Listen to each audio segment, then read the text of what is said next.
Okay, I mentioned in the last video that my goal this week has been to tie a bunch of simple flies that I know catch fish. Just getting ready for my trip down south next week. So today's fly, I can't remember when I came up with this one. It's not really very inventive, it's just a conglomeration of all kinds of fuzzy nymphs. Maybe it's slightly different because I used some ice stub for the thorax, but even that's not all that original. And since I've been tying and fishing this thing for probably 3 years now and I've never gotten around to naming it anything, I decided today I'm going to start calling it the Savage Squirrel. So the pattern itself, it's very simple, but it's caught fish for me. If I was a guide, this would definitely be one of my guide flies. And you can get a lot of mileage out of a pattern like this. Just change the body color, maybe the rib or the thorax, even the bead. And I don't think it imitates anything that closely. Maybe a generic mayfly nymph, but really I just fish it as an attractor pattern. It's something that looks buggy and looks like something the fish want to eat. So if you're going to be doing any nymphing this winter, throw a couple of patterns like this in your box. They'll catch fish for you. So there it is in the vise. Just a generic squirrel tail, squirrel body, bead head nymph. Super simple tie, but you know, things done pretty well for me. Good size for this are 12, 14s, or 16s. This is a 12, and that's a 2.8 millimeter silver bead. Now here's a tip. If you tie a lot of flies with weight, go ahead and take one of your old bobbin holders and spool your weight in it. That way you'll minimize waste. So we just grab it by the tip right there and then go ahead and put your, 8 or 9 wraps, whatever you're going to do on it. And then you can just break it off and you've minimized some weight up front. And all the waste you have is just that little bit right there. Now you could just wrap that around the hook if you wanted, but I'll usually just snip it. It's, maybe a ½ an inch worth of wire wraps right there. And before anybody gets all crazy, these are my old scissors. These are last year's, you can tell I put the tape around them. Now let's try to squish that little nub right there, get it close to the hook. I think we're gonna be fine. And I did step up my thread. This is a 140 denier. And pick a color that you want for your rib.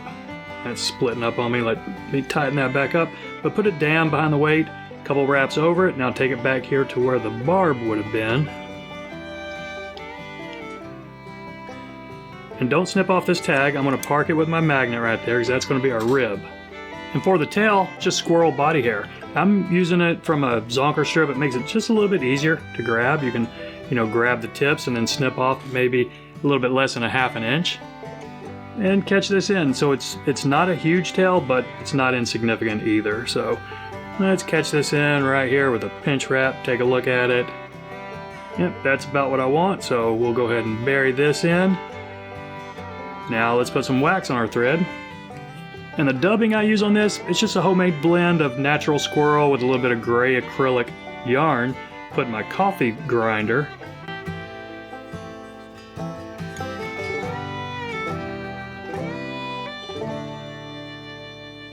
Now make a noodle however long you think you're going to need.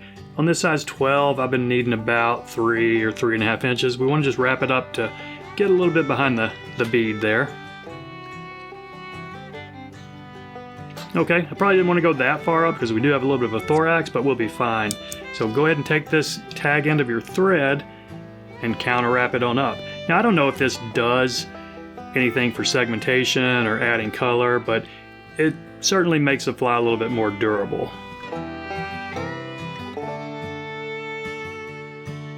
Now let's put a little bit more wax on, and the thorax I've been using on these, it's just some ice stub.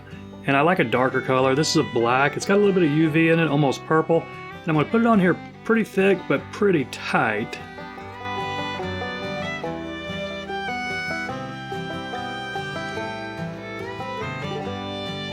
Now just wrap it up right here behind the bead. And, it's fine if it's a little bit bigger than the thorax. I actually probably want it to be a little bit bigger. Let's go ahead and whip finish it right behind the eye, and we're almost done. And you could certainly fish this fly just like this, but what I do, I take my Velcro and the popsicle stick and I rough it up. Just pull this out a little bit. I think it gives it a little bit more life in the water. It only takes a second and makes it, certainly a little bit more buggy. Maybe it's a nymph that even Polly Roseboro would have been proud of. But that's it, super simple tie. Been a fish catcher for me. I appreciate you watching, folks. Y'all take care and we'll see you next time.